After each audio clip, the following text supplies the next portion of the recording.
Trenches, objective, design and benefits. Trenches are depressions made on the ground to collect surface flows. These are usually trapezoidal in section. Tapering is done to avoid cutting of their edges by the surface flows.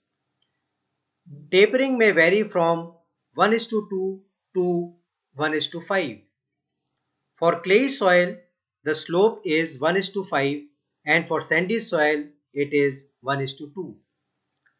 The depth of trenches should not exceed 1 meter. In sloping land, the depth of trenches should not be more than 0.6 meters. Every trench has a specific volume and it traps surface water from its own catchment area. Although the primary objective of trenches is to obstruct the flow of water and store it, its secondary benefits are equally important. They conserve soil which flows with surface water. The stored water recharges the groundwater and the concerned aquifer, feeding the springs. They also improve soil moisture, which further helps in biomass production. They reduce flash floods and the siltation of structures located downstream of the land. It is important to understand that all water received from rains does not flow as surface runoff.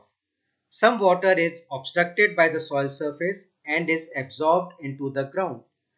The obstruction of surface flow is a function of slope, vegetation, and soil texture. For this, a correction factor C is introduced called runoff coefficient. The value of C ranges from 0 to 1. If C is 1, it means runoff is 100%, and if C is 0, it means no runoff.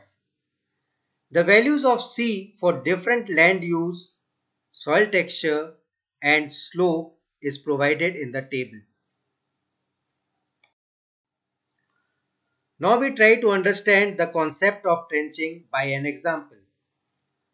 For a catchment area of 100 square meters having clay soil and a slope of 25% and a daily rainfall of 30 mm, the value of C from the table is 0.6.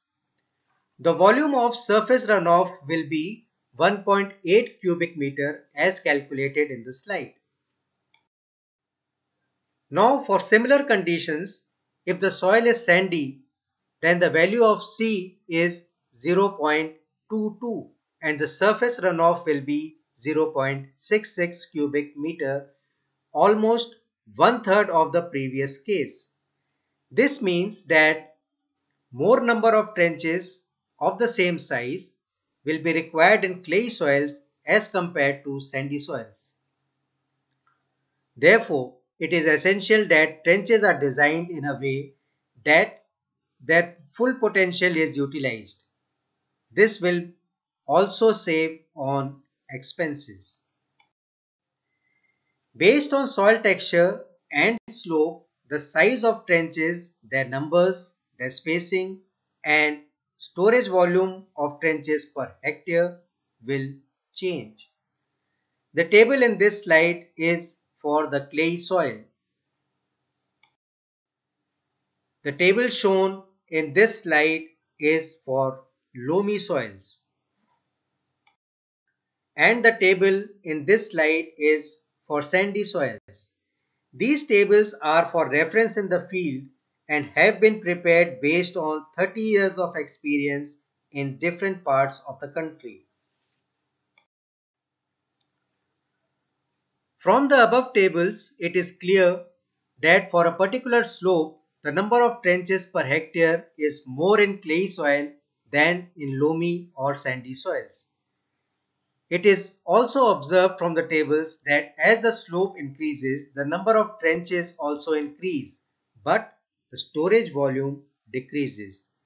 This is done to reduce the load on sloping land just to keep the area safe from any landslides. The horizontal distance between two rows of trenches also increases with a shift of soil texture from clay to sandy. This means less number of trenches in sandy soils than in clay soils. As the slope decreases and becomes less than 10%, instead of trenches, small ponds can be designed as shown in the figure. It is very important to note that in slopes more than 50%, trenches are not recommended as they can trigger landslides.